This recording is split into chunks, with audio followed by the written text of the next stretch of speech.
Yes, guys, I hope you're good. Welcome to the Coolest Chess Podcast. I'm with TT and also Dante in the background. Let me just add him. So, today we have some interesting news from David Olstein and Fabrizio Romano yesterday talking about Romelu Lukaku and Victor Osimhen potential sub deal. So, I don't know whether this is true, might happen. We'll wait and see. So, TT, how are you?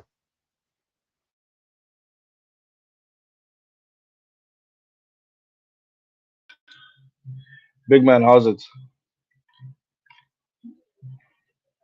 Yo, can you hear me? Yeah. Yeah, I can hear you. I'm good, thanks. I'm good, thanks, bro. Awesome, awesome stuff. Dante, Dante, Yeah, I'm good, guys. Thanks for having me. Looking forward good to this stuff. news we've got going.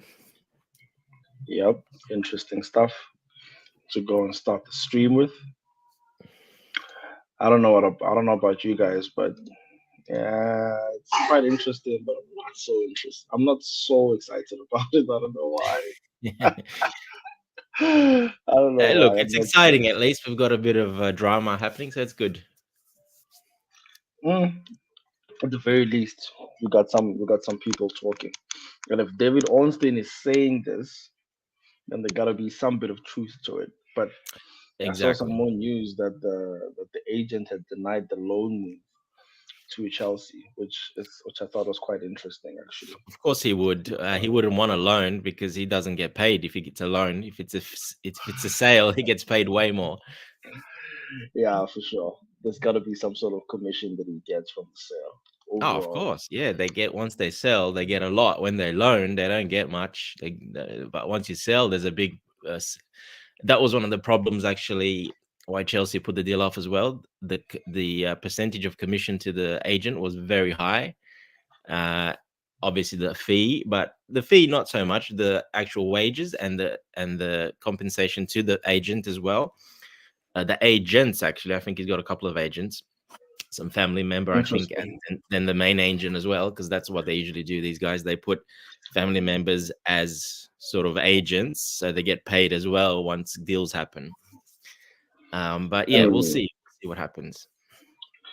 it's who's this? Victor Osimhen is not just any striker; he's a world class footballer. But the reason why I'm not so excited about it is for this is because of the disappointment that we had with the Lukaku acquisition. Because it was pretty much the same buzz, man. You know what I mean? We were getting a really good, intelligent striker who is very clinical on goal. The previous season, he had, I don't know how many goals that he had scored that previous season, but I do know it was a lot. And then Victor Osimhen had a fantastic season when they won the league with Napoli, and I think they won the League Cup as well. I'm not entirely sure. Where he scored a lot of goals as well. And I mean, it was great that he doesn't miss, but I don't know. There's something about number nines joining Chelsea, especially at very big fees, or especially if you're a superstar and things like that. It doesn't always go well.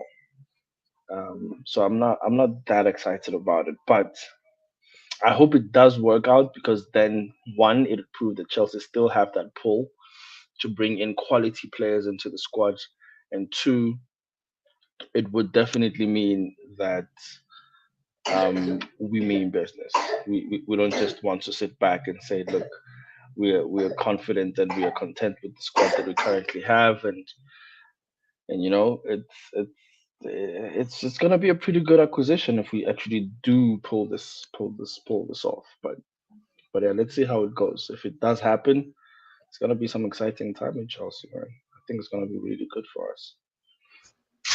yeah, can you please just zoom in so that we can see it clearly? It seems like it's far away from our eyes. So I don't know about you. No, Me it's for good. you. It's good. Okay, no problem. Okay, yeah. Thank you very much. But also, TT, to add, I think it's a good chance for us to get rid of Lukaku. So we should not miss this opportunity. And also, since that David Austin says it might be a potential loan with an option to buy, so clearly it's a win-win situation for us. If he doesn't do well at Chelsea, that means he's going back to Napoli. But at the same time, I don't think Napoli will accept a loan. So No, we'll no, wait and see. I don't no think so. chance. No chance, Tobago. There's no chance Napoli will accept. If it is a loan, it will be a loan with an option to 100% buy at the end of the loan. That's the only way it will be a loan. There's no way they're doing a loan with a option only, like to like let him go back to Napoli. It'll be there's no way they're doing that. So it'll either be we buy him straight out, like the reports are saying, 58 million pounds plus Lukaku, which is actually a pretty good deal. I don't mind. I never minded the price. I knew we've got the money to pay the price for him, a little bit lower now as well, but we still obviously the wages are the problem and the agent fees was the big problem. So we don't know those details yet. Obviously, if we're at this stage, if it's true that we are talking to Napoli about the fee, that means most likely the wages have been agreed, and normally that's how it happens. But look, this whole deal has been all over the place, and again it's come around, and again it's all over the place. One journalist like Ornstein saying that, another one saying that, another one saying different. It's all over the place, so I'm not sure why it's so confusing, why it's happening this much. One thing for sure we do know is that Conte and Napoli want Lukaku. That's 100% sure. We know that.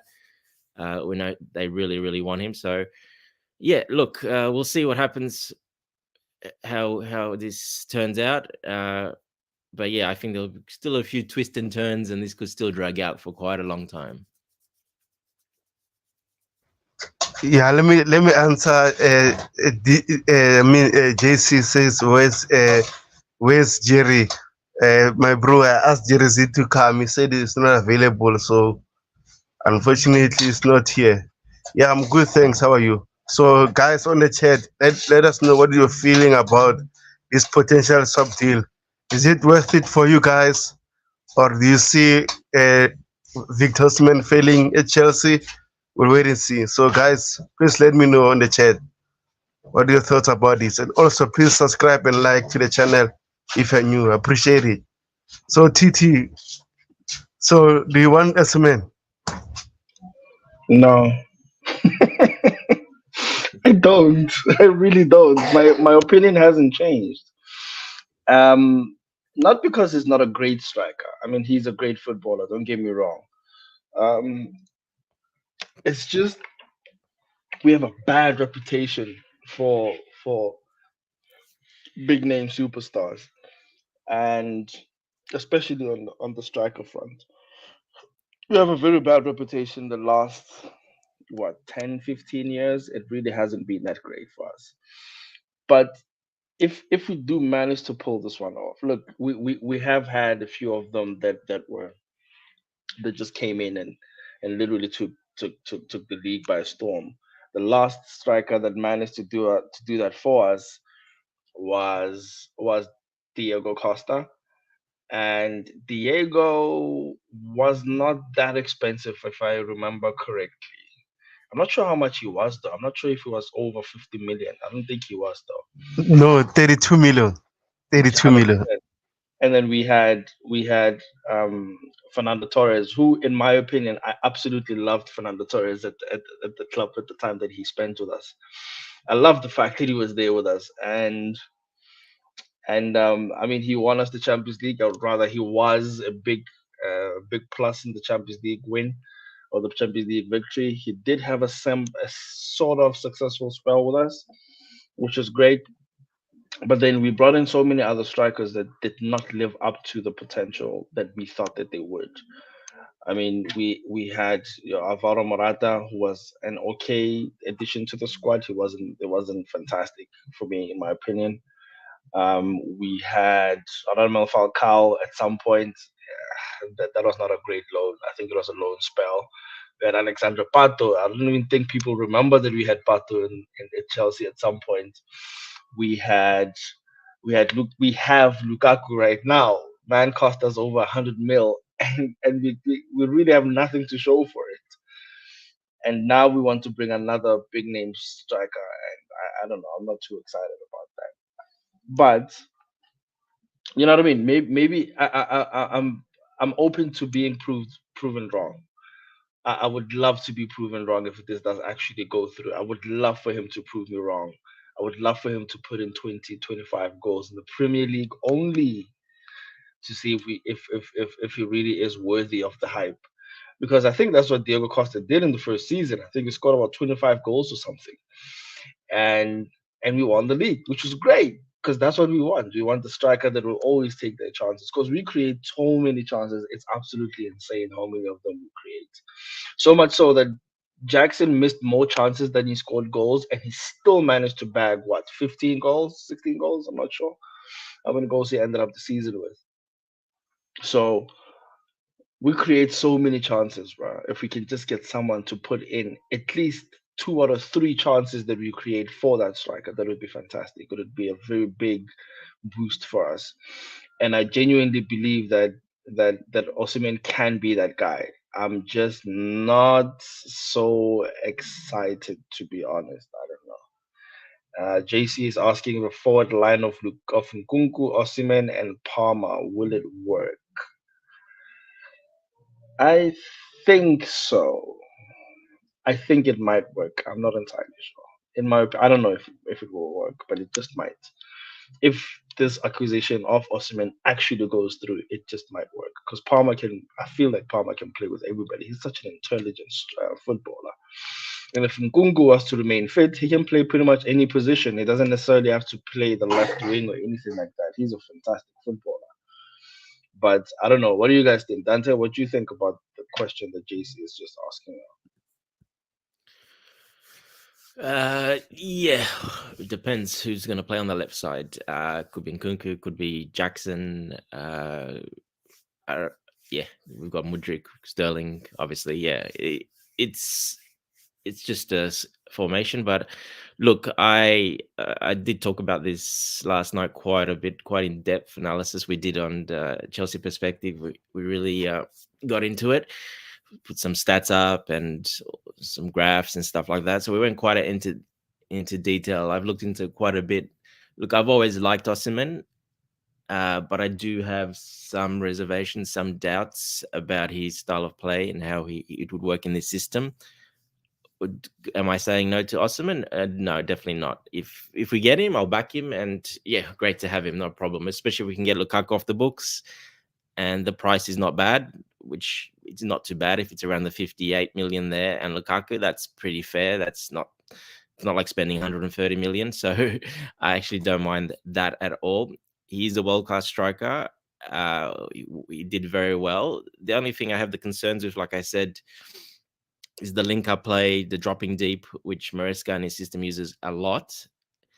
And will he be okay not being the star man like he was at Napoli, especially when they were doing well? Because he will not be that here. The goals will get shed around, and it's a different system now. When he played under Spalletti, when they won and they had a couple of great seasons under Spalletti, that system was suited to him. He was the star player in that system. It was all about him. Get the ball to Osimhen. He's the one took the penalties, everything. So it was all about him. Everything was about him. Did very well. The system suited him perfectly. Once Spalletti left for the national team and the new coach came in, a bit more possession based, similar to Maresca, not quite, but more possession. He's not the main man. Some of the wingers are, some of the attacking midfields are. He wasn't the same. He didn't have the same impact. He struggled a bit. He was injured for a while, so we'll give him that. He was injured for a bit, which is another little thing because he does get injured every season. That's another little problem. Physicality in the Premier League is much stronger, much faster paced, and he has had that problem that he does get injured, a lot of knocks, and mostly because he is a very courageous player. He puts his head in, jumps up high as he can. He gets about it, gets in on the action, and he's had a lot of injuries that way in Italy, a lot of contact injuries, and that will only get even more probably in the English Premier League. But hey, that's fine. you got to applaud his courageousness and how he plays. He's just a mentality monster when it comes to that. He loves being physical. He's just not scared of anything. He'll put his head in front of the boot, no problem, as long as he has a chance of scoring. So look, there's a lot of pluses, there's a lot of minuses. The fee was massive in the first place. That's why and the wages, because he's already on 250 at Napoli when he signed. He was on 100,000 at Napoli, and then he signed that extension to bring it up to 250. So it was $150,000 jump, and a player will never say no to that, especially with, you just don't say that to that much money. No, he put that release clause in, which is very high. Probably that was a little bit of a mistake, but look, if he really wants to leave, he'll push the move and he will leave. But I can't blame him for taking that contract, because no player will say no to that contract, because it guarantees your future for quite a while. $250 is a lot of money in Italy. You don't see many players on 250 in Italy, so that's superstar money for him. So he couldn't really say no to that. The president, unfortunately, he's not the best president in the world. The Napoli president is very tough. So even if they hadn't honor it, a handshake, if it's not a contract, doesn't really care. Overall, I said no to him overall, just because of the price, the wages, the agent fees, the style of play, the physicality of the Premier League. And I did bring up a graph. I think Tabega saw that graph yesterday, just a comparison with him and Jackson. And there's only Jackson pretty much outdoes him in most of the metrics, all of them basically, except one, which is just shooting. So he takes more shots than Jackson. That is the only one he kind of outdid him in. Otherwise, Jackson had him pretty much all over the place. But yet, we do need another striker. I still say that. And I've been pushing that. We need another type of striker, a different profile of striker that we don't have. Someone that's a bit more physical, taller, that is good in the air as well. But yeah, I do worry about a bit of the link-up play, and if he will accept lower wages and not being the star man, so to say. So not a bit like Lukaku, yeah. So if Conte goes to Lukaku, they'll run everything through Lukaku. He'll be the man. He'll be the star man. They'll run every single thing through him, put the ball at his feet. Everything will be about Lukaku. That will not happen at Chelsea for Osimhen, because not the way we play. So if you can accept that and the wages, I will gladly take him, because he's like you said, a world-class name. He hasn't really been world-class striker the last year, because like I said, the system changed for him. They finished 10th, Napoli, which is a big drop-off. That's a massive drop-off. They really, really struggled. So, and that, like I said, it was in a more of a possession-based sort of system than before with Spalletti, where it was all about the wings and especially the striker. So look, it was a no for me. It probably still is a little bit of a no, but I still would not say no, because he's a world-class talent and he's a big name. He will bring, something more to Chelsea that we don't have. It's just about him accepting the role and accepting where we are. We're not a Champions League team. We're not this Conference League, all that. So if he accepts everything, I'm very happy to have him. But you don't want a player to come and then say, oh, no, I wanted this, and start causing drama after 6 months or a year that we didn't make Champions League. We only made the Europa League or something. Do you know what I mean? Because he has that in him. Looks like he's got a bit of drama in him. He speaks up. He speaks up and he does talk out, as we saw with the Nigeria situation. So depends. They really got to look at him. If the Chelsea's directors and everyone looks at him, they really need to look at him as in persona-wise as well, mentality-wise. How is he? Would he fit with this group? Does he? If you know what I mean, they need to look into that, just in case he comes in and he just completely doesn't fit at all with his group, and he's got a completely different mind and mindset compared to everyone else, because then that will cause a lot of problems. But look, otherwise, like I said, if he comes, I'll take him, and I'm not going to say no to him, and I will support him and back him. That's not a problem. Yeah, thank you, Dante. I appreciate it. And then JC says, Maresca does not need dropping deep. That is a myth. once our proper midfielders are back and we are supporting to dominate position, striker is not needed to drop back. And also, it says this. Let me check. Let me let me highlight it.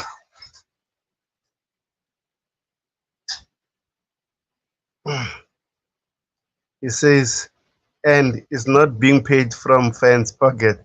Is one of our senior players, and he can't clarify where did you see the salary of 250k because all of other channels YouTube are, are saying his salary is 120 to 150k. No, it's on 250k now at JC. 250 in Napoli, buddy. Check out, go Yes, look at the salary. He's been that when he got his raise from 100,000 to 250. I'm talking about Napoli, the Napoli wage, not maybe the if you're thinking at Chelsea, but yeah, the Napoli wage is on 250. yes, he extended his contract and then he got a new salary on top of it. So I don't know, JC. You should just check that. So, Titi, question for you: what is your opinion if you have that front three? What the front three of Nkunku, Osimhen, and Palmer? I think I mean it would be great. It would be awesome, especially if Nkunku stays fit. And he's absolutely clinical. I think it would be a front three to not mess with. You know what I mean? Especially when our midfielders are back, like your Caicedo, your Enzo Fernandez. When they're back, I think it would be a pretty decent front three, and it's just one of those things where it's a bit of a dream to want to have that, but obviously there will be quite a lot of change in the squad. There will be a lot of. I'm not entirely sure if we're gonna keep the same front three throughout the entire season. I don't think that's gonna be the case, especially if everybody's fit, unless we get some unless we sell some of the players out to other clubs. But it's highly unlikely that we'll have a lot of outgoings, especially in attack. Just Um, sorry to add there, Titi, sorry to cut in. Just in context, Maresca with his wingers, how he plays his wingers. yeah, Nkunku will not play left wing because he will not be involved in the play at all. Maresca wants his wingers to keep width and touch the sideline basically to keep space and width. You He won't be. I don't see them playing there like that. Maybe against low block teams he can because it's all compact, but I don't see Nkunku or Palmer really playing that right wing or left wing position against normal teams and not low block teams because as we saw in the preseason game in Celtic, you saw Mudrik touching hardly getting involved, touching the sideline. Madueke on the other side, exactly the same. That's where they were put. They were put there for a reason. That's how yeah. he plays his wingers. So I don't know about that front three. If that, yeah, against low block teams probably because it's all compact. It can be, but against some of the other teams, I don't think from what I've seen from evidence that I've checked out, he always pull wingers at the wing position when he plays like that because they don't get involved as much and they need to have a lot of speed as well to cut in behind. And they just sit and keep the width, basically touching, as you saw Mudrik and Madueke, right on the line, touching the line. That's how he plays his winger. So I don't know. We'll see that front three like that. I don't believe we will. Maybe against some teams, really low block teams, but it's not what Maresca usually does. But yeah, sorry to cut in there. I just wanted to clarify that.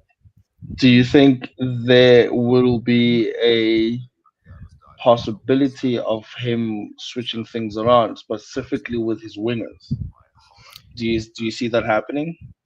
No, not as his normal formation that he plays. No, he likes his wingers to be very wide, have a lot of speed, and touch the sideline.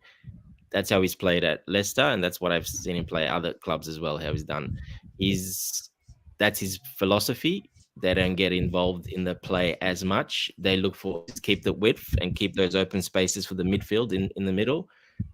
We've got the extra midfielders in there, and then those players, the midfield can put a ball through to the right or the left winger to cut across to make runs through, or obviously build up wing, left, right to give you that option for an outlet pass for the midfielders as well.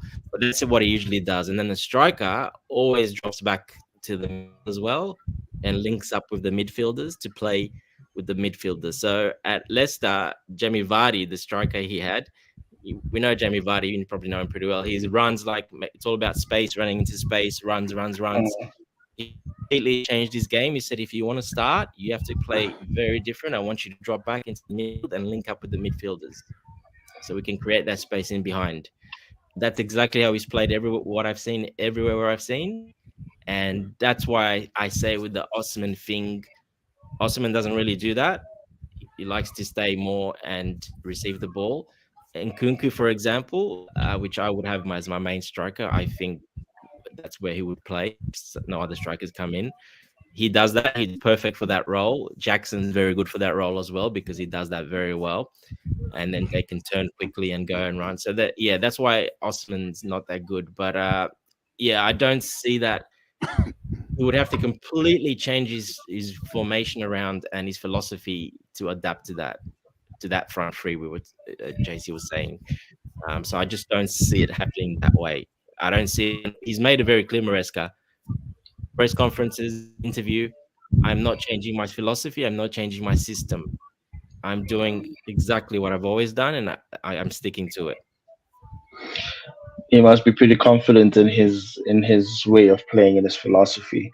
If he doubles down on the fact that he's not going to change it at all under any circumstances. And it's actually pretty interesting to think about the fact that if we do get Osimhen in, just exactly how does he or will he plan for Osimhen to be to kind of adapt to his system? It's gonna be quite interesting.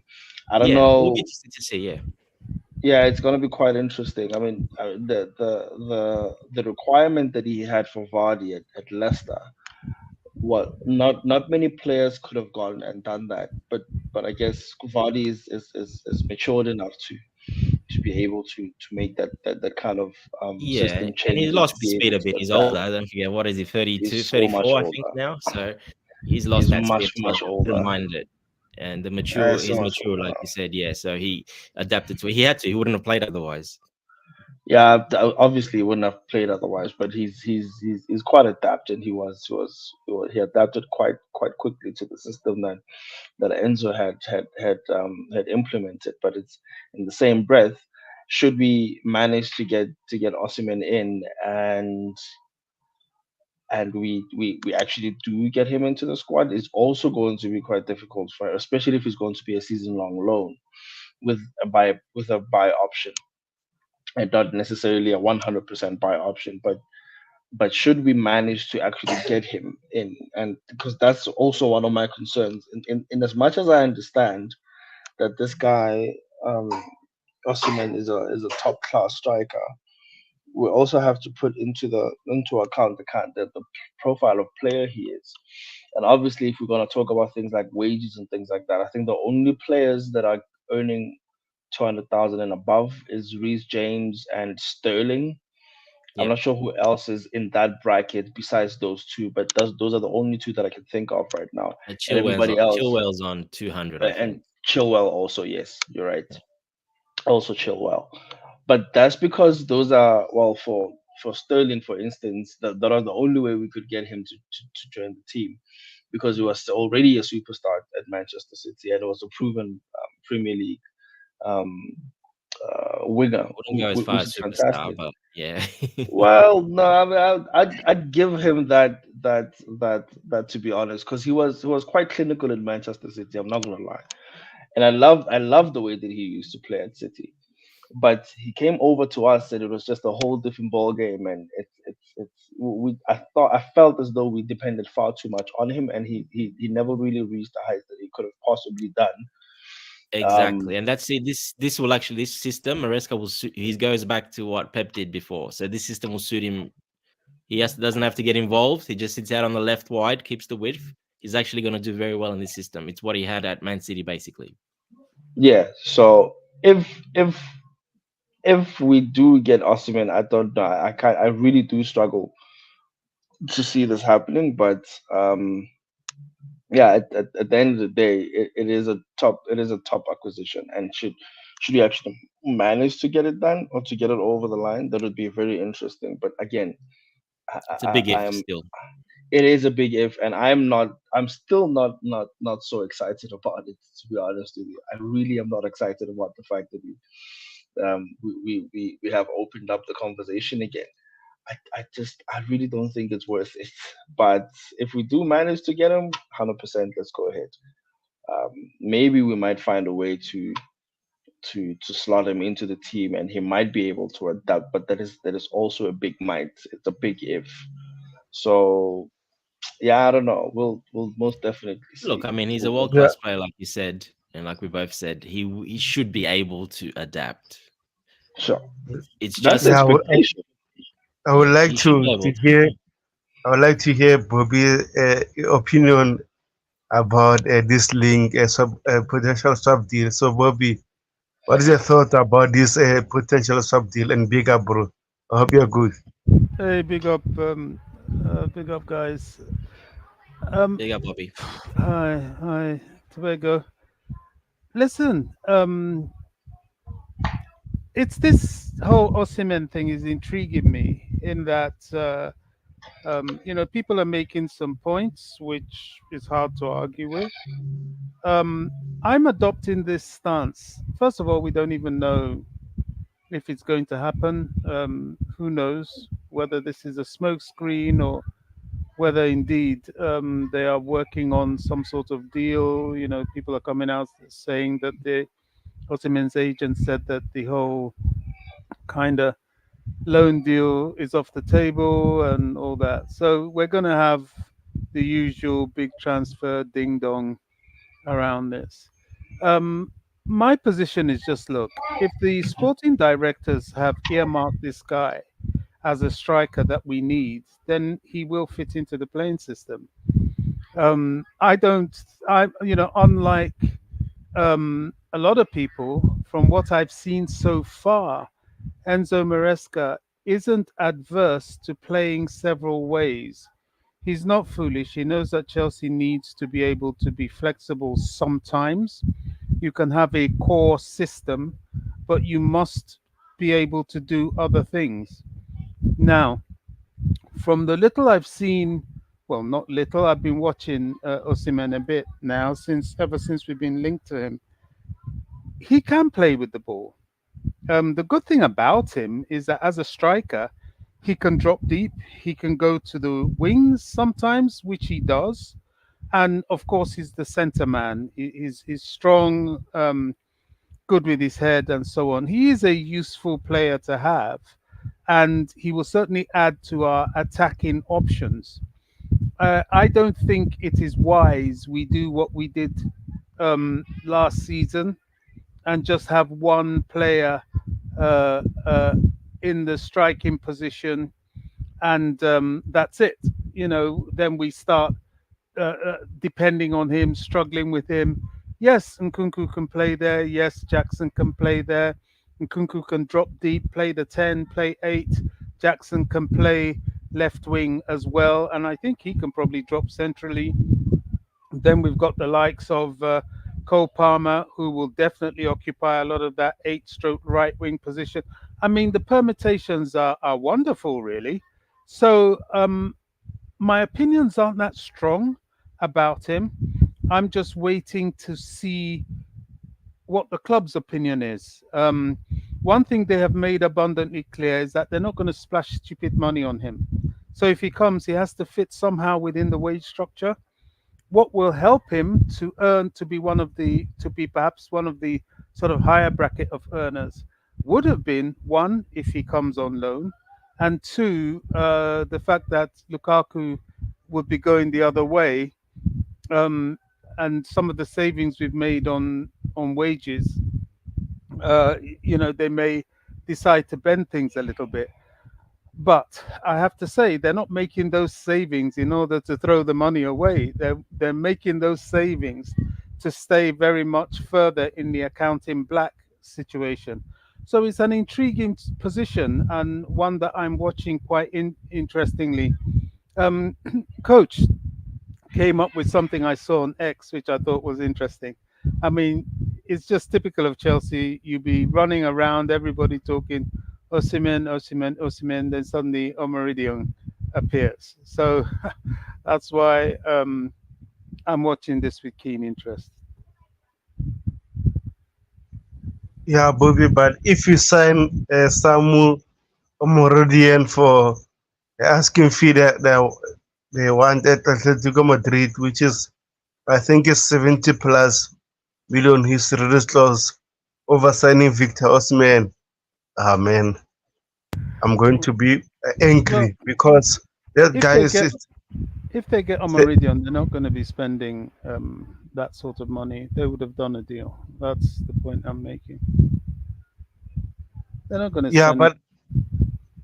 but the issue is that he got a release clause. So Atletico Madrid right now want the release clause or nothing. So I don't see them lowering the asking price, but we wait and see. So I would rather get Victor Osimhen because we're getting rid of Lukaku, and it's another chance of us getting rid of Lukaku. How many times Italian clubs have been fooling us, uh, getting Lukaku with a loan, with option to buy, nothing happened. So now is the last time for us to get rid of Lukaku for a permanent sale. So I hope this happen, but at the same time, I'm not the sporting director, I'm not the club. We'll wait and see. Yeah, it's interesting. Quite interested to see what Fabrizio Romano has said, that Maresca has said about Ben Chilwell. That's very interesting indeed. I think Chilwell is walking on thin ice. I really do. I think he, fitness is going to be very important for him this season. If he's with us this season, I don't think it's a foregone conclusion that he won't be sold. Honestly. Yeah, now we have a report from a Victor Osimhen agent denying Victor Osimhen a loan move. Says I read about fantasy exchange with Victor as if he was packaged to be delivered quickly. The package is the top scorer of the third Secunda in the history of Napoli. Respect and stop fake news. So, guys, what is your thoughts about this? Do you think it's waffling? I think the agent, he's bound to say something like that because he knows that any reduction in the money for Osimhen will lead to a reduction in what he gets in commission. So he would like it to stay as high as possible. But Osimhen is not going to go for over 100 million. I mean, PSG have even gone cold on the deal because of the high finance. It was a bad move by Napoli. They've forgotten that both PSR and indeed FFP have kick-started a sequence of more stringent rules from this season.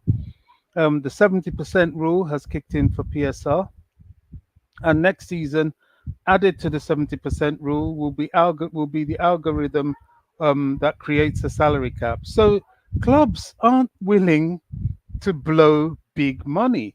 Maybe towards the end of the season of the transfer window, out of desperation, somebody might drop 100 million. I don't know. I doubt it.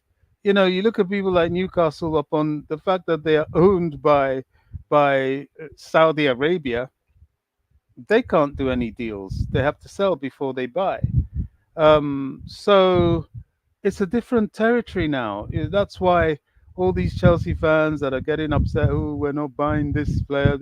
Chelsea are taking a very pragmatic approach to squad rebuilding, which I fully support. Honestly, I think it's very wise.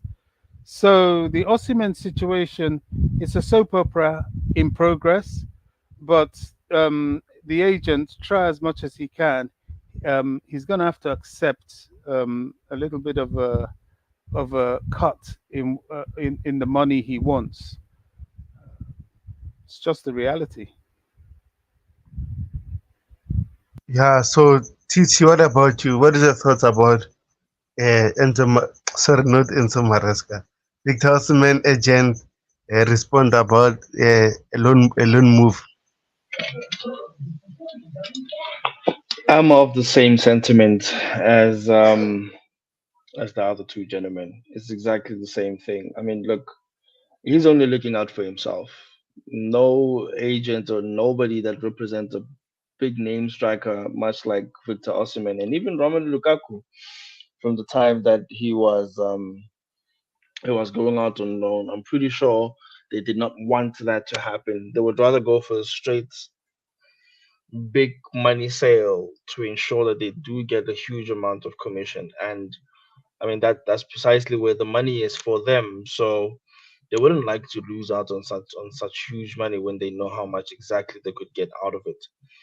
And I mean, ultimately, it's up to the player, and if he's really willing to push the move to come to Chelsea on the loan move, then the best he could do for himself is to change agents. But I highly doubt that's gonna be the case.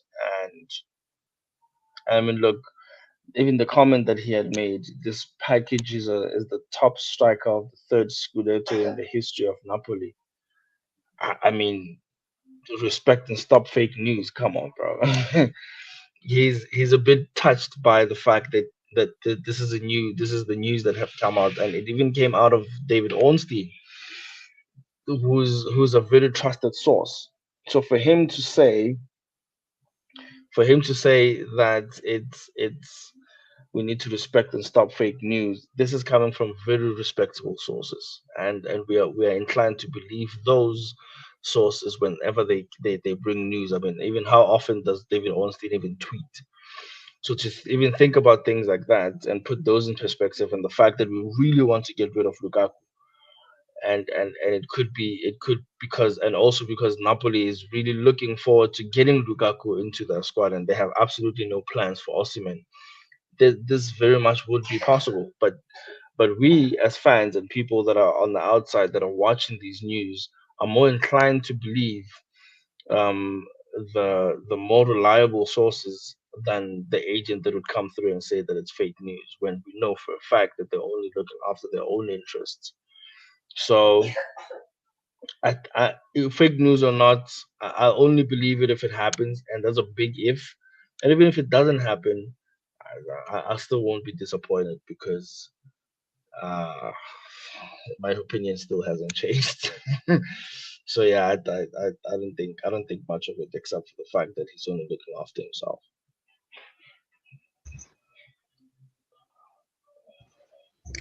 Before I go to Dante, we have a Fowella here on the Chelsea. Big up, bro. And we have Tiger.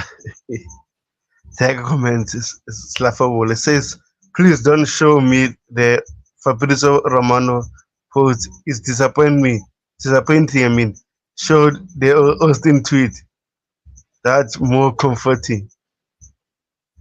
And then Jesus says, "Getting rid of Lukaku is a big factor in this." I agree with him. We need to get rid of Lukaku. Is the disease we are having at the moment. So we need to get rid of him. Also, Tiger says, "Tell me how many players have gone to PSG in Saudi and become stars?" Very interesting question. So, Dante, what is your thoughts about this question? Also about the Victor Osimhen agent codes there. So, what is your thoughts about that? Like I said, this is just the agent. Of course, he's going to say something like this. He's probably took it a bit over the top, some of the things he said there, but agents don't want loans. They do not want loans. They don't get paid when there's loans. They get paid when there's big sales. So, of course, he doesn't want a loan. Doesn't want to even hear about a loan. That's why he's saying it quite rudely the way he said it there. But it's Victor's agent, so if he's comfortable with him, he's comfortable. But like I said earlier, yeah, he's the main agent. I think he's got a couple of more sub agents, but I think they're Victor's family, as most of these top players have family members as agents. But that's just for when they move, they get paid as well. It's just one of those things. But yeah, his main agent, the way he said that, of course, he doesn't want a loan. He doesn't want to hear anything about a loan. There's no money in a loan. The money is where when he gets sold, then the more the better. That's the commission, the higher. But that was one of the problems Chelsea had, was his high wages and the percentage of commission that was going to the agents. That was a big problem. So we'll see how that goes. That's why it's still a very big if we accept him, if he accepts the wages we're prepared to give him, and obviously the fees for the agents as well. So we'll have to see about that. Who was saying to PSG? Oh, well, there's Mbappe. There's quite a few players that have gone there and become stars, but yeah, obviously most go there to get paid more than winning, because they pretty much cakewalk that league anyway. So look, there's still stars that go to PSG. There's plenty of them that have been there that have come out of PSG. Yeah, we'll move on. We've talked about the agent enough and Osimhen enough. I think let's just move on.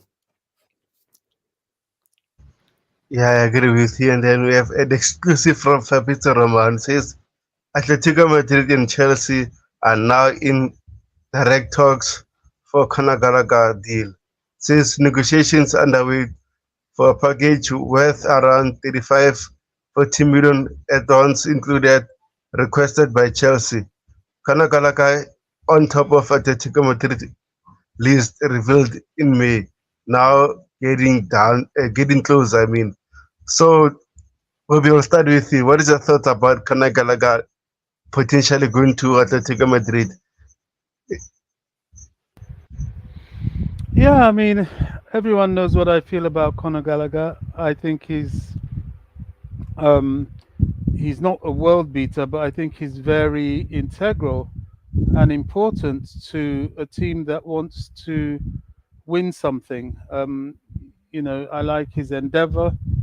I like that he loves Chelsea. He's been at Chelsea since childhood. And like a lot of our academy players that move on, it would be a sad day for me when he's transferred. But I think he will be transferred to Atleti this summer. I think it's only prudent to do so. He has a year left in his contract and he's not looking to sign a new contract. So the club's hands are somewhat tied. Um, yeah, I mean, what can we say? It just makes sure that whatever you have as a replacement um, can match him with endeavor. Look, if Lavia can stay fit, and I pray God he does, I think between him and Caicedo, they could well cover that gap. Um, but we're going to miss him. We are, because he helps the team in so many unseen ways that it's only when he's not there that you actually get to appreciate.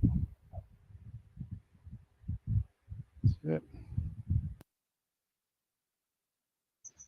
Titi, what about you? Um, Perhaps it's time for him to spread his wings and get some regular game time that he truly deserves. I don't think he would get that much regular game time with us now that we have Lavia back fit. And I don't even know if we are going to keep Andre Santos for the season, and if so, then it's going to be quite competitive in midfield. However, if we do get rid of him to Atletico Madrid, I think it's a pretty good move, and he doesn't want to sign a new contract. He loves Chelsea. Don't get me wrong. He's a valuable resource for us, and I actually tend to like Gallagher. I don't think he has shown the best that he can be, especially from the time when we compare him to the time he was at Crystal Palace relative to the time that he spent with us at Chelsea. But I'm not mad at the move really. It just might be just about time for him to do that. I will definitely miss the energy that he brings to the team. I'll definitely miss the fact that he's the only one at times when nobody wanted to press, and he was just that guy. And he was absolutely dependable. He's that player. He's Chelsea through and through. And I love that for him if he does actually want to move out and go to Atletico Madrid. I wouldn't necessarily be mad at the fact that he wants to go there, which is not much of a problem for me. But he, I mean, if it does go through, if it does actually happen, then good for him. I think it's probably going to be good for him if he does move over to Atletico Madrid. But let's see whether or not the sale will most definitely go through. I don't know if that's true, but if it's only just speculation, but we'll see. The fact that we're in direct talks with Atletico Madrid is a bit encouraging. So we'll see if it happens. I'm not too I'm not too disappointed that it will happen. I think it would be very good for him personally as a player. But I mean, an English players in Spain, I'm not sure how many of them have actually gone there and been successful. But he's the type that probably might make it through because of his energy, because of his work rate, because of how of the type of player, caliber of player he is, and playing in Atletico Madrid will most likely be a very good destination for him. I think it might be a good signing for him.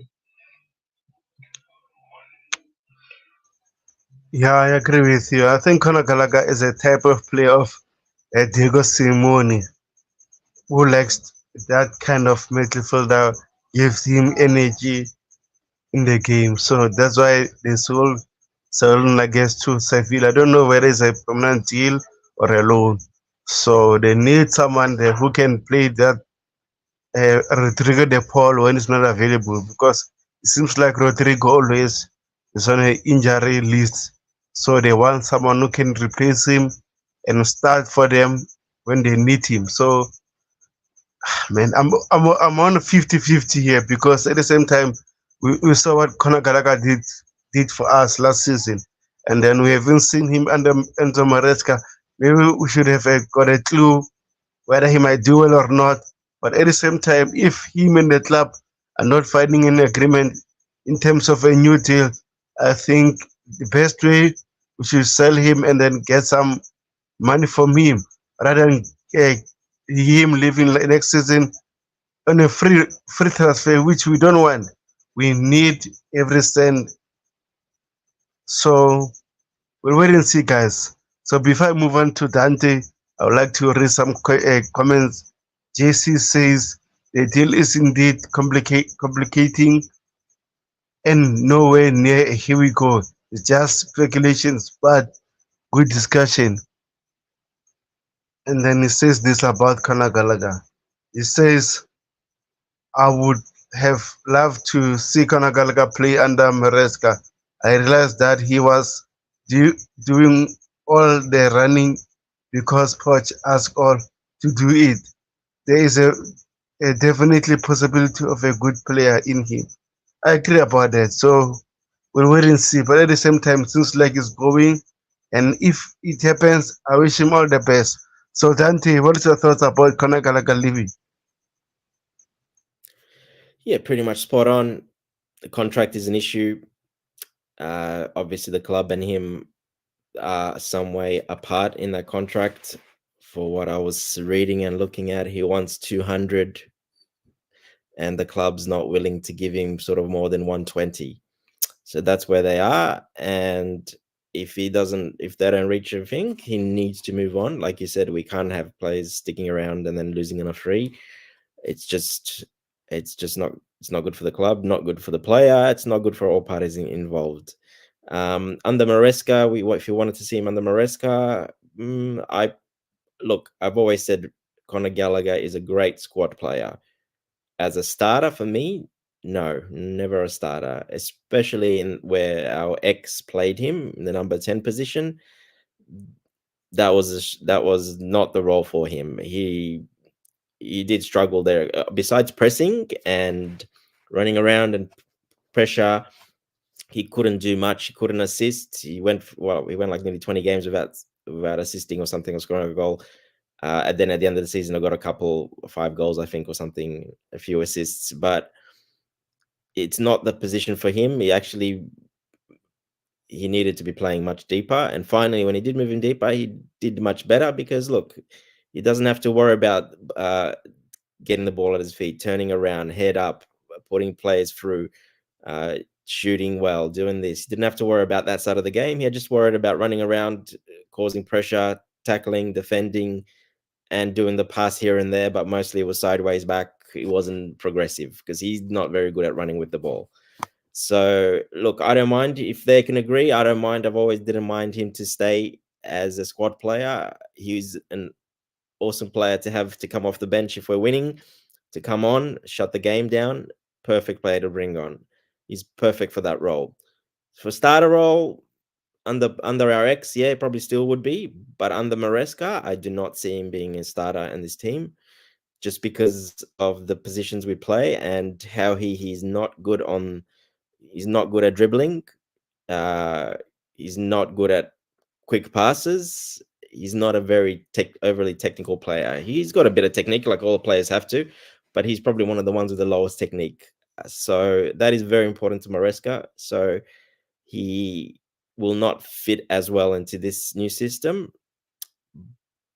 Atletico Madrid is a great option for him, but yeah, our fan base are already upset that he's leaving and blah. And if they only get 30, what is it, 35 million euros and then 5 million add-ons from what they're reporting, the fan base is going to go even crazier for that amount, saying that we've sold him for nothing. But people don't realize he's got a certain skill set, and that doesn't ask for more money, because no one's going to pay too much more than 40 million for him with his skill set. It's just not gonna happen. Maybe some English clubs might pay a little bit over another 5 mil or something that play that style, that need him in their system, but for a player of that skill set, they were never valued highly. It just doesn't happen because he hasn't got the other tools needed to be successful, to be a world-class top player. He hasn't got that side of his game, unfortunately. Which is fine because not everyone's made that way. So he's got his roles. But look, Atletico Madrid, if a lot of people didn't appreciate him here for what he did at Chelsea with his running and his defensive capabilities, in Spain, it's all about technique and being technical. They're really not going to like him there. They're not going to rate him, very highly there. There's only one person that would rate him highly there, and that's Simeone. He would use him because he does use a player or two like that in his system. So the actual coach there and maybe his teammates will rate him quite highly because of what he does. So it is a good fit for him. If he decides to go there, people are saying that, oh, it's a mistake, we're leaving because he's going to become a world-class player, this, that. Conor Gallagher is what he is already. He's not going to get better. People can agree, disagree. Conor Gallagher is what he is. He's not going to get better than he is now. He's already 25, nearly 26. How old is he? He's not getting better than he is. He's not going to learn in a year all the technique, and that's too long gone. That's way too late to learn all that. He just hasn't got it in him. It's not in his DNA. He's never going to get better than he is. This is probably the time to sell him. His stocks would be the highest right now, because if he does stay, and he will not, I don't see him playing as much or having as much of an impact, nowhere near what he had in our exit system. So the time is now to sell him, especially 1 year left. And if he doesn't sign a contract, we're kind of forced in a way to sell him. So yeah, look, it's his decision where to go, but it's, I think, best for the player, the club, all around. It's the best decision for him to leave and move on. We get money. He goes somewhere where he's appreciating. He gets a start every week. And yeah, that's pretty much, hopefully this gets sorted and we move on from Conor Gallagher saga. Yeah, I appreciate it, bro. And we have Coachella here on the chat. He says, men moving from the ex and move on. Oh, it says move on from the ex. Man, Jesus Christ. I need to talking about Jude. We can't. This year he'll still be an ex till once the next year passes, then he'll move on to something forgotten. But still this year, because unfortunately it's going to be there with Maresca starting this year, you're going to see a lot of our fan base comparing and judging and making massive comparisons to our ex, because it's just going to happen. It's just natural. So unfortunately, we won't get away from him this year. Yeah, it says big up everyone. Yeah, big up, Coachella. Hope you're good, my friend. Yeah, thank you for coming. So now we have a very interesting one from Enzo Fernandez apologizing to his teammates and stuff. So, TT, would you like to read that? Before that, guys on the chat, if you're new, please subscribe to the channel, hit the like button. So, TT, Uh, yeah, sure. Enzo, apology and donation. Not sure why the donation is necessary, but okay. At least one player involved is understood to have appreciated the initial talks. Chelsea have been impressed with Enzo's behavior since he returned and will match donation. The matter is now internally considered closed. I mean, as it should be. It's my understanding that we also have the captain Reese and Axel Disasi involved in the whole thing, which is okay, I guess. But I mean, honestly, for me, there isn't much to really talk about anymore because it's done. It's done. He apologized. He took some. He took ownership of the fact that he was involved in the whole chant and things like that. And in my opinion, it honestly doesn't matter anymore. It's just done and dusted. It's done. So the fact that the club is considering the matter closed, it should be that, and it should just end there. But as a I mean, as it stands, I don't think if there's even that much buzz about this issue anymore. So I don't think, in my opinion, this is even worthy of conversation any longer because it is closed. It's done. It happened. He apologized. He's making a donation to a charity fund. It it's done for me. That's just my opinion around this. I don't think it's that big of a deal anymore. It happened. It happened. Let's move on from it. Now it's time to focus on the team and try and slot him into the team and maybe win some more games because we haven't won a single uh, game in preseason. It's kind of disappointing, but I guess it's preseason. Doesn't really matter. But it actually kind of does matter. If I'm gonna watch a game and I watch my team play, I want to see us win. I want to see us score. I want to see us defend well. Oh goodness, the Celtic game was such ah goodness sakes. I did not like that game. The way we defended was horrendous. But um, yeah, I mean, it's now time for us to focus on the actual team and the way that we play and what we can offer. But apart from that, I have no more comments around this. I don't think it's worthy of conversation anymore, honestly. What do you guys think? Sorry, my bad. yeah, I agree with you. I think we should move on. Enzo Fernandez already apologized to his teammates, the club.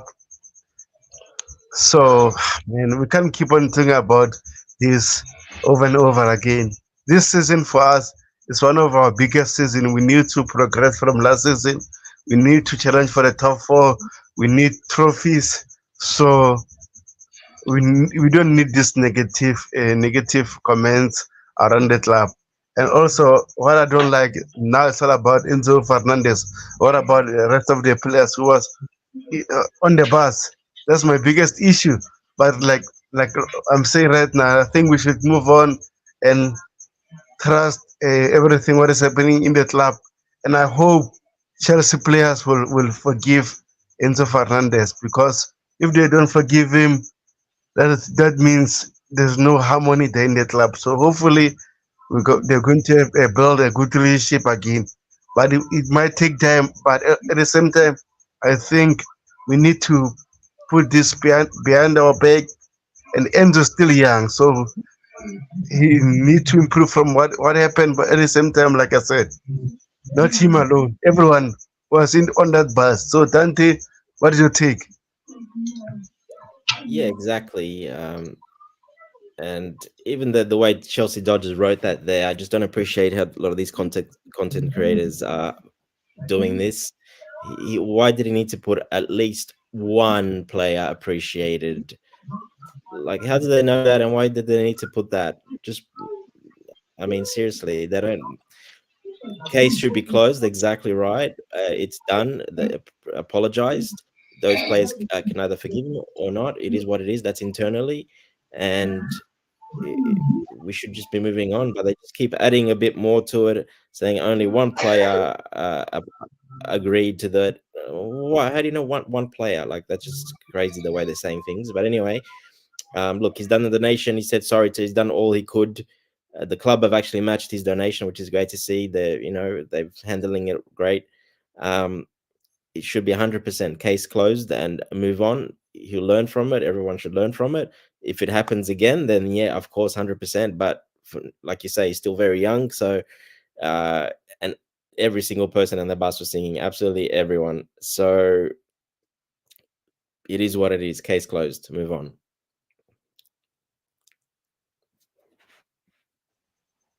Thank you, Dante. We still need to add something here. Okay, this is Victor Osimhen's stats. So, Dante, can you take on it? Can you see clearly? It's a bit small, but I had a look at that earlier. I think it's just from a game. It's it's. Oh, it's from a game. I'm pretty sure this was from a game. Victor Osimhen versus. They're trying to compare Victor Osimhen versus, I think, Jackson. I think they're trying. I'm not sure exactly what they're trying to do. I'm pretty sure it's to Jack against Jackson, one of Jackson's bad games and one of Victor's good. So it's nothing. It's one of those that are trying to point out that he's 10 times better than anything we have as a striker, but it's really misleading, really, to be honest. So, yeah, It I is. don't know what It to is say about it. misleading. It is quite Yeah, misleading, and exactly. like everything looks green and stuff, but again, he didn't really have that great of a season last season. In as much as he is a great footballer, in as much as he's a great striker, it's that's just that. It's just where it ends. There's not much that, Well, not when you finish 10th. especially when you finish 10th.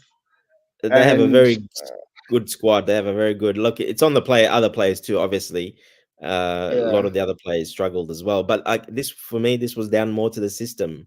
It was clear and evident that it was down to the system. System changed completely. They didn't adapt well to it at all. To a bit more possession, a bit more. Yeah, he was injured for a while, but that squad is still a very good squad. It's not a bad squad. They had pretty much every player that won a couple of years ago, except I think two players that weren't there. So it's still a very strong squad. So I have no idea what happened, but obviously the system didn't suit them. The new system, the new coach didn't suit them. Didn't work out too well. So, and like as you say, he didn't have as well that good of a season. He was injured a bit too much as well. But yeah, these stats here, these is very misleading stats. Like I said, this is just trying to show that he's perfect in everything in a game against a certain other player. It's just, yeah, it's very misleading stats. The graph I have there, I brought up, I can send it to you if you like, to see the real comparison of everything across the whole games, not just one game. So yeah. So the through. Let me have a look. I I'll can send it. share it. I'll I send can it to share it Vega, now. and then he can pass it on. There a more proper comparison. So let's see what the story is. Meanwhile, I'm just gonna stop sharing these stats for now, and just look into something else entirely. Okay, so maybe we can get onto some quotes for the press conferences that we had. Just hold on for me.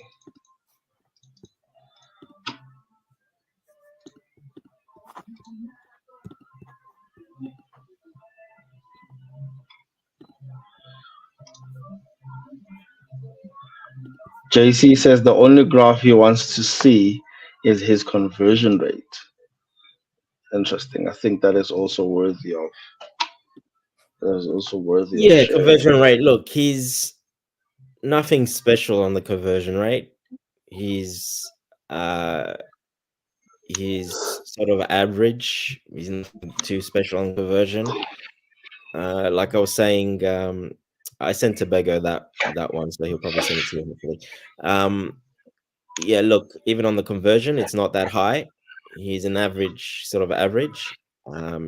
He does need a bit more chances, and that's just how it is. I mean, most strikers, they want these strikers to be perfect, like to have such, but it doesn't happen. It doesn't matter if you score 40 goals a season, like Haaland or whatever.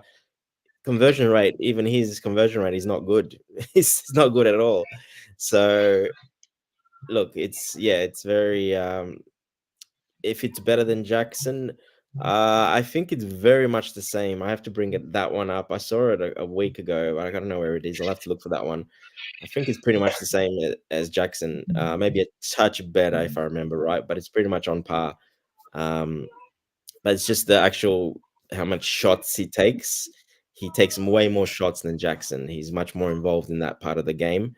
But everything else is pretty much Jackson is ahead of him, and everything else, yeah, every single other stat, Jackson's pretty much ahead of him, except shots where he takes a lot more shots than Jackson. That's also was down to the system because he's the main striker, and again, he doesn't really drop deep. He stays up more, and yeah, so that's always going to be the case. But other than that, yeah, like I said, he's not much better in those stats. So look, I'll still take him 100%. I still want him. So yeah, let's move on. What are we looking at, Tobago? Oh yeah, it is a comparison with Nicholas Jackson. But this is a comment from Enzo Maresca from his press conference. I think this is after we lost to Celtic, is it? This is after we lost to Celtic, right? No, no, no, no. It's today's press conference. The time we are doing a stream, the press conference was live. So unfortunately, we missed that. Okay, that's fine. I said the other day, for sure, we don't like to lose games, but the main focus has to be a bit different.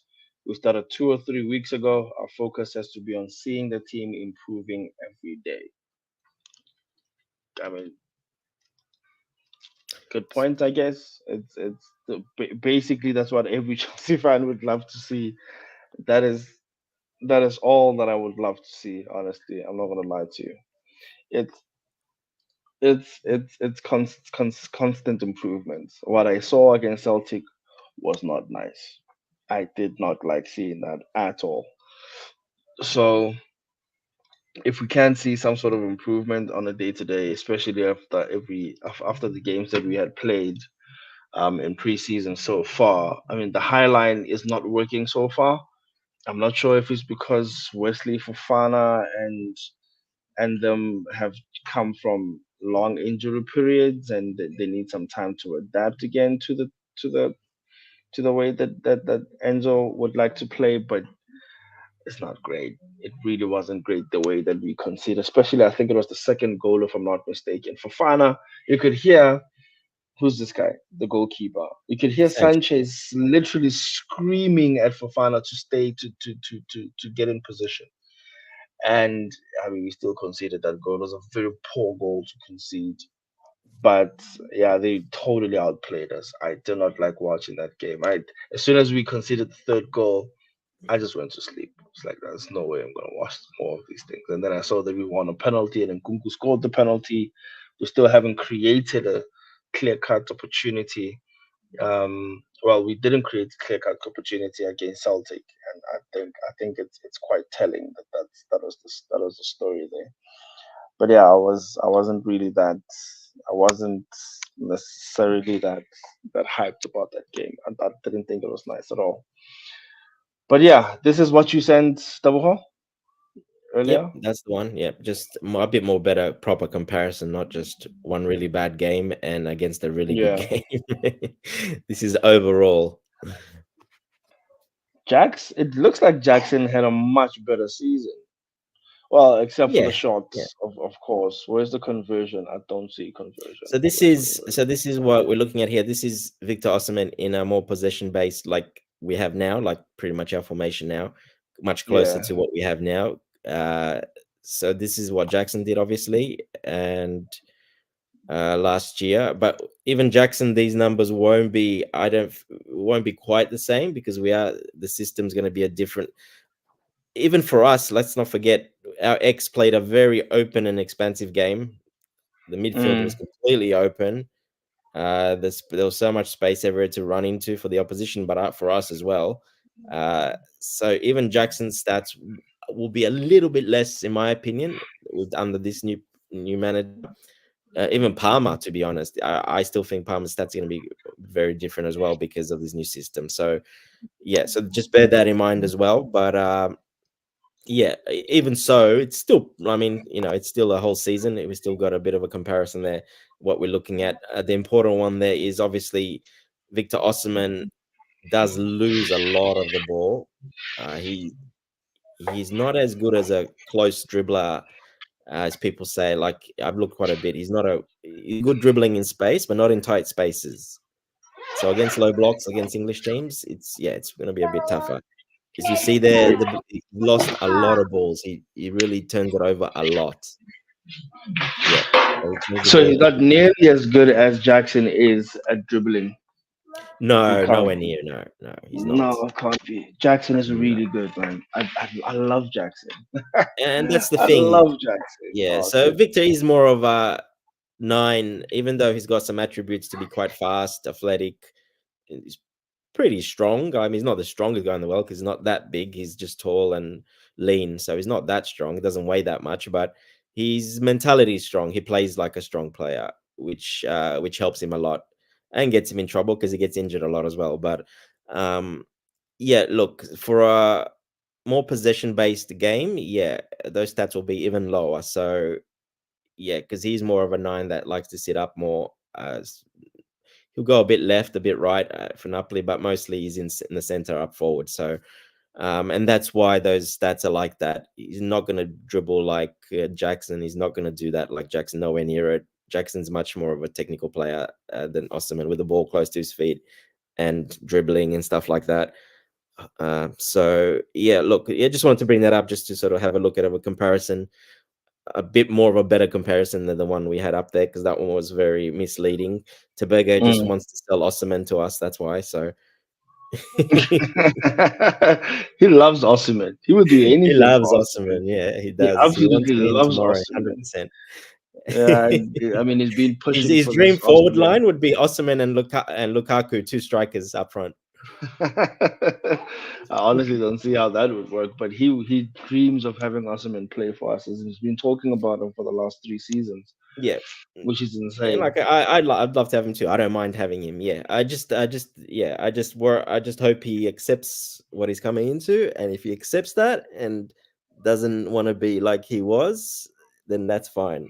I'm happy for because No, he, for sure. he's still gonna give 100% because he's got that mentality. He's hungry mentality. He's a mentality monster when it comes to that. He will give it all. He'll try his best. He'll get into tackles. He'll go for headers. He'll do it all. So look, he's not a bad signing. My only thing was, yeah, I don't want that for 130 million. I don't want that for that big salary. That's we don't need that for that. That's the only yeah. There was no point. Not now. Not at this stage of the plan either of of the project. Not at this stage either. So, but yeah, we'll see what happens. It's a big if still if it happens. But yeah, a bit of more comparison, and so you can see TT there, just sort of how he sort of compares to Jackson in some stats. Besides the other one we were looking at. Yeah, Yeah, Titi, we have not T, sorry, a comment from JC for you. So you'll read it for yourself, please, and then answer him because this is directed to you, my bro. TT, what was interesting and revealing was that Maresca, instead of asking the backline to drop deep, asked Sanchez to rush up more. That's very challenging for a goalkeeper, but Maresca isn't dropping deep. I mean, he did say that he's not letting down on his. He's actually doubling down on his philosophy, and he's not looking to to compromise that, and Yep, he's not going to change. he's not going to change that. But you know, if we get it right, if we absolutely get it right, I mean, if you remember that game that we played against Tottenham Hotspur, they kept the high line the entire game from first minute to 90, and Yes. we could have literally scored about 8 goals in that game if we're being honest. Yeah, but We could have that's scored what you call extreme high line, all the way to the halfway line. Maresca doesn't quite 100%. do that. It's more of Yeah, a but mid even the to high way line. that he Yeah. asked, the way that he asked the goalkeeper to try and push up more and to try. Look, Sanchez is not nearly a great goalkeeper as everybody thinks he is. I don't like Sanchez. I don't know how many No, he's times not. I get to say that Sanchez is not a great goalkeeper at all. He may be a good Shot stopper. shot stopper, but he's not a great goalkeeper overall. No, yeah. He's just not that guy. And And we were especially asking for that far too role, much. pushing up forward, because Sure. yeah, especially what he asked him to do there, and that's why we're buying Jorgensen, because that's what he does at Villarreal. He's very good at that, and he's much quicker than Sanchez. Even though Sanchez is deceivingly slow, but he's not that slow. But yeah, Jorgensen's comfortable doing that. He's done it. He's very comfortable doing that, and that's why we're signing him. Yeah. And Sanchez is tall as well. He's I mean he could make use um of his strength and of his height to his Yeah. advantage, but not necessarily. And I think as a shot stopper, Petrovic was much better for me in my opinion. I preferred him. Well, as a But shot yeah, stopper, Jorgensen is way better than Sanchez as well. yeah, I'd rather go for Jorgensen. Honestly, I'm not gonna go for. I honestly don't like Sanchez. I don't know how many times I get to say that, but Sanchez for me was not a great signing to begin with, and he's not that great of a goalkeeper, and I wasn't looking forward to him Oh, joining look, us. he's But okay. Like if you have him in as like a backup keeper, it's not bad to have a backup keeper. sure, Yeah, of not course as a not. No, starting he's keeper. not. No, he's not that great. No, Yeah. if we want to win any trophies, he's not our guy. He's just not our guy. But anyway, our forwards need to press better, almost like City or Barcelona movements would be required for this high line. That's easier said than done. Moreover, in first 15 days. Yeah, for sure. I mean, we'll get to see Nigerian Morata. Once we have all our players, it's different. Nigerian Morata. Having said that, some managers like Sarri and Tuchel do manage to have instant impacts. I mean, those are absolutely world class managers. Tuchel specifically, because we know who he is, we know what he's done or what he's capable of. He's fantastic. If we could have him back, I'd take him, but I don't think he's the man for us at the minute. Yeah, Not instant for long. impacts because they took over our full team, and like, but this is preseason. It's a bit different. You're playing Yeah, players that are not going to be there, so yeah, it's not I not mean, quite the same. if we're gonna make a big fuss about preseason, we can look at Manchester City also. I don't think they've managed to win a game this They've lost all preseason. their preseason games. Yeah, a lot of the They've big lost all teams the are preseason struggling. games. Yeah. The only thing that will be a shows that will be um, that will take us over the line is the first game of the season, just to see how we manage the overall gameplay and how we defend and whether or not we're going to keep a high line as well as we think that we will probably do. But I'm not excited about the highlight, man. I'm not such a big fan. But if he can make it work, if he can make it work, especially when we have too much possession on the ball, then it could benefit us much better. Well, But that's we'll when it see. works. When you have a proper Yeah, midfield and you're gonna, yeah, then it works really well. It's just about getting the right combinations and the right spacing and the right positioning, which, yeah, that'll come. It's only been 2 weeks. These players, they are young. A lot of the players are young. Usually it's easier to coach the younger players, but it's also harder when you want something a bit more complicated, if you know what I mean. So it's easier to coach yeah, them, but it's harder to implement. yeah, for sure. And we'll get to see how that works out for us. But look, I like Enzo as he is. Um, I really like him as a coach. I think given the time, he will be a great coach for us. He probably will get us some sort of stability over time. But obviously, he would require a lot of patience from us, not just as fans, but as the club itself, because they took a gamble with him. To be honest, they took a huge gamble by getting him over to the team, and Yep. to see how he's going to fare will obviously have to come down to how long he'll how long or how much time he'll be given. But yeah, we'll definitely see He's how gonna that have goes. time. Look, we gave our ex time. We gave Potter time. We've gave. It's not like we haven't given coaches time. People say we don't give them enough time. We have actually given them plenty of time, like 8 months, 9 months, a year. I mean, how much you don't need more than you shouldn't need more than 3 months to 100% have instill everything you want, and you know everything about your squad and every single player. It shouldn't take more than that. 2 to 3 months Es- max. Especially if you've had a preseason from the very beginning. Yeah, So yeah, it's like the yeah. way that we had absolutely no patience for Pochettino. We had no patience for him because he had a full preseason, and the preseason was as dreamy as you could have thought that it would be. It was Yeah, and then he changed absolutely it dreamy, completely for the season. Yeah, yeah, 100%. And then I was like, come on, this is not what you sold us. But at the yeah. end of the day, we also had to understand the kind of pressures that he was under, the number of injuries that we had. The It was actually down to how many injuries we had. We had so many injuries. I think we were No, the no, only no. club Stop that giving had him this many. passes. Come on, TT. There's no passes. He gets no Hey, passes. Sorry, not from me. no, maybe not. But the latter stage of the season was proof that we could definitely do it. Because at the latter stage of the season, we were really killing it. But my thing was, if we can't defend, it's like having to um adopt Mourinho's philosophy. First, you try not to lose a game before you go ahead and win the game. Just try to not lose a game. Yeah, Try to exactly. defend as Yeah. much as you can. Try to get as many clean sheets as you possibly can. Then go and win. But but yeah, that wasn't it for us, and we conceded so many goals. It was embarrassing at times. I just couldn't take it most times. But I will be much better defensively. You'll see.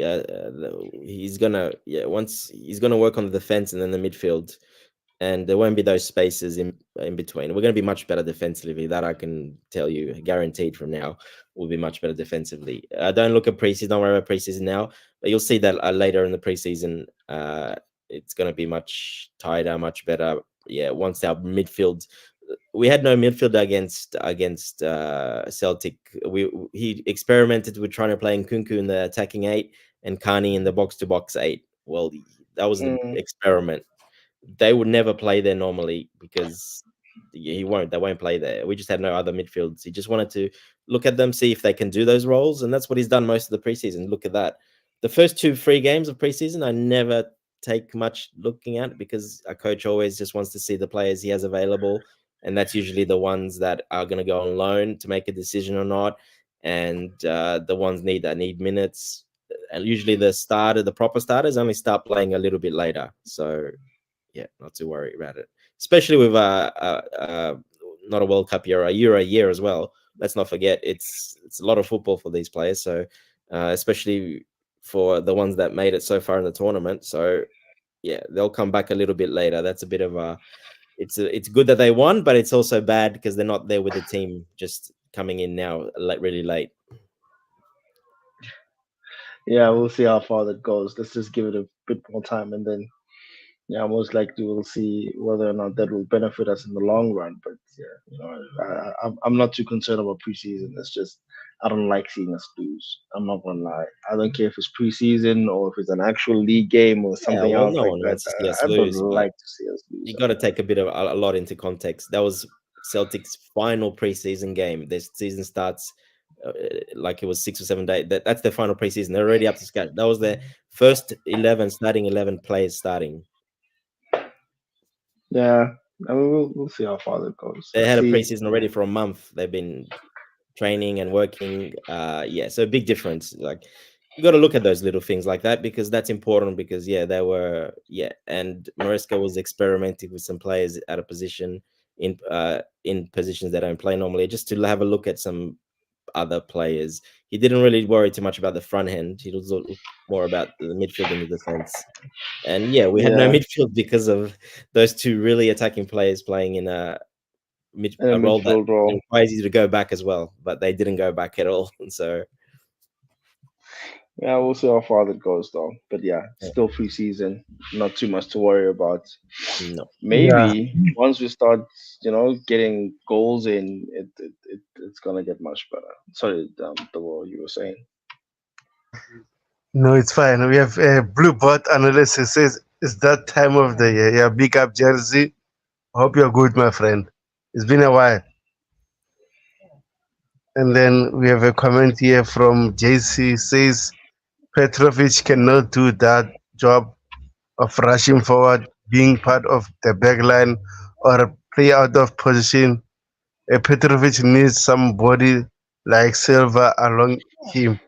Very interesting. Very interesting. yeah. With that, I agree because Petrovic is not a guy that can come out of his box completely and pass the ball around. He's good at passing short passes, but not come out of the box like that. What Maresca looks like he wants from a keeper. With that, yeah, with that, 100%. You saw that with Sanchez. He wanted him to come out quite a lot and cut off ball sweeper keeper. That Petrovic has not got in his games, and that's what's missing. And obviously, Maresca's seen that, and that's important for him. So yeah, Yeah, now JC says Sari did a wonder installing in preseason through was revealing to see players like Aspi uh, Cahill playing Tiki Taka. Yeah, I agree with him, but at the same time, coaches are not the same. and So those are legends pretty much. They were more mature players. It's a exactly, bit different, yeah. yeah. And then JC Fan one says, therefore we want fire, we want Jerry on the panel. At least the other perspective for proper conversation, bro. Man, come on. Jerry's welcome to be here, but if it's not here, I understand. So Titi, you have something to share also there? No, wait. It's just more news about what Enzo was saying in his press conference. But most of it is just basically on Enzo Fernandez and making comments around that. But yeah, I mean, we've talked quite in depth about Enzo. I really don't want to go back to that space anymore. Definitely But not. at the minute, yeah, we don't want to spend too much time on the Enzo Fernandez shenanigans. That really is old news now. But yeah, I don't have much else to share at the minute now.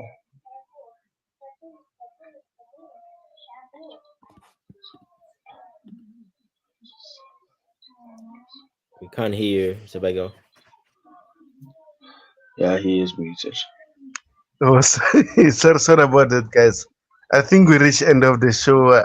If there's anything we should address, let me know before ending the show. Dante, do you have something to talk about? No, well, look, we've covered pretty much everything. We'll just see how this Osimhen saga continues. It could be it could be real. It could be a bit of a smokescreen. Be like, look over here, but we're doing something else over here. It could be a lot involved there. Osimhen trying to get a move out as well. His agent, of course. So who knows what's happening there? We'll see. Other than that, we've covered pretty much everything. The new shirt, we've covered the new away shirt. Actually, we haven't covered the new away shirt. What did you guys think of the new away shirt? Did you guys I like that think it's one? pretty, man. Oh wow, that shit is beautiful. I love it. I 100%. love it. I'm the I same. love it. Love I it. gave Love it it. Love a good 9 out of 10. That one. That's very nice. Yeah. it. Easily a good 9 out of 10. Even the what you call this Solid kit. no, there's the video that Chelsea posted on Oh yeah, Twitter, the video was really which I cool. thought That was was a good video. great. I thought it was Yeah. a great video to see. It was very interesting to see the the shirt in that perspective. And there's a Yeah, they're gonna part sell a where lot more of those shirts than the home shirt, I think. than the home shirt for sure. Yeah, I totally agree because that shirt is beautiful. I'm not gonna lie. It's one of the few shirts that have come out in recent years that I've gone and absolutely loved. And say maybe I'm more inclined to buy that shirt than The home kit, yeah. the home kit. But yeah, that kit is absolutely fantastic. I really love it. I'm not Guava ice. That's what it's called. The color guava ice. Guava ice. Guava ice. That's the name of that Interesting. because it's got a slight orangey undertone when you see it in person. You got a slight little orangey undertone, which like really subtle flame. They got that from the flame, and that's what they're trying to sort of carry it across. And Nike have released a whole set of guava ice, like different type of shoes and other gear, normal Nike stuff. So they incorporated that into that new away kit for Chelsea. Oh man, that kit is beautiful. Yeah, That is a yeah. really nice kit. I'm not gonna lie. This let me just share the screen for a second to show that pretty kit is really nice. So long for me. For anyone that hasn't seen it, oh man, I'm definitely copying this one. I'm not gonna lie. I'm getting this one. It's so nice. Yeah. Yeah, she's sharing something that Fabrizio Romano, I think he tweeted before. He says Victor Osimhen has said no to loan due to concern of permanent salary deduction, and he said he doesn't want to return to Napoli. He's willing to take a temporary pay cut, but he believes he can get better deals. So, Yeah. wow. Well, look, the option for Amar Red, it will be an obligation to buy. It's a loan, but you have to buy after the 1 year loan. We have to buy him, so it doesn't really matter. It's just I think a way we might be looking to add it in there to stay away this year to put maybe him under the books for this year. You know what I mean? Then we can add, Mm, yeah, and that way we're still paying him his salary, but we're adding into the books will be in the next financial year after the 1 year loan, which is smart. That's a smart way of doing it. If that is the case, that's kind of what I looked when I saw it, when I read into some things just before. That could be why we want to do that. And that would be probably smart because we already spent what 90 million or so already, this nearly 100 million pounds this season, this financial window. So that goes, if we can do that, that'll be amazing. Yeah.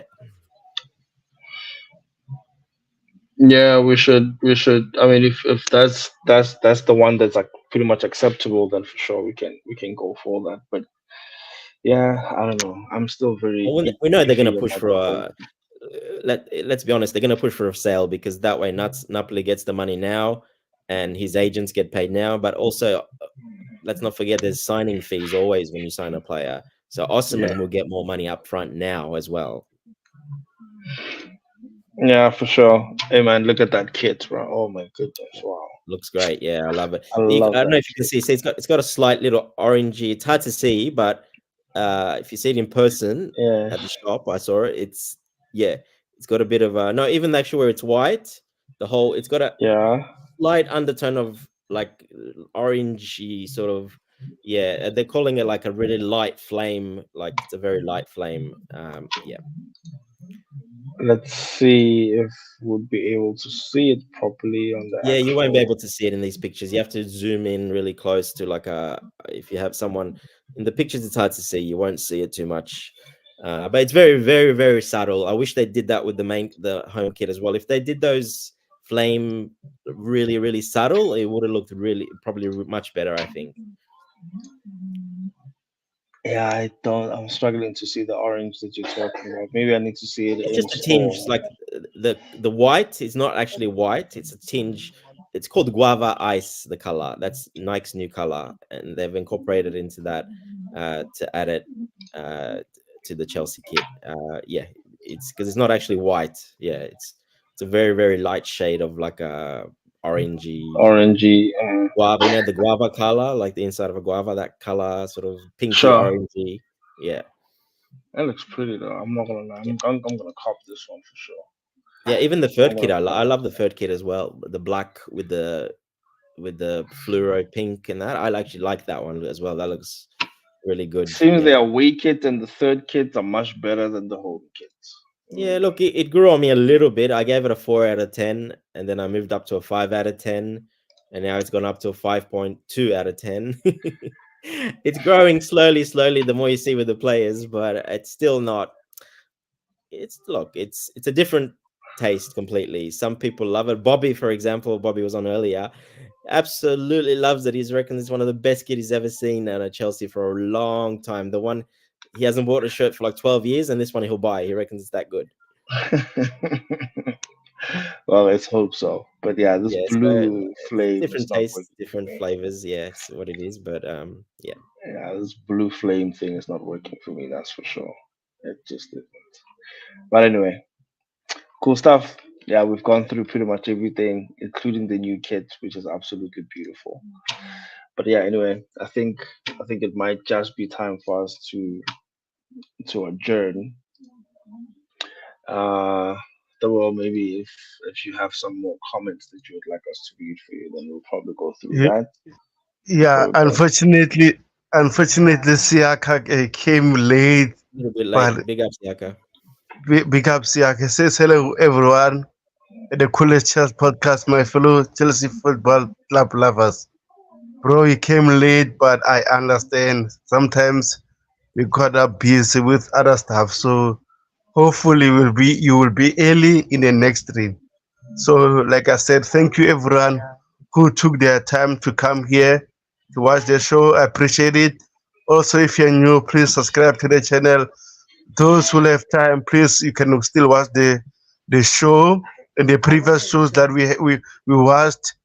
I appreciate guys. I would like to say thank you to JC, Dante, uh, Tijo, Titi, Jersey was here, Fowler was here, the big boss Coachella was here, and you Siaka. I appreciate it, guys. So see you in the next stream, and hopefully we win against Club America. Hopefully, just for peace. So guys, up the charts, guys. Cheers, Take guys. care, guys. Have a good one.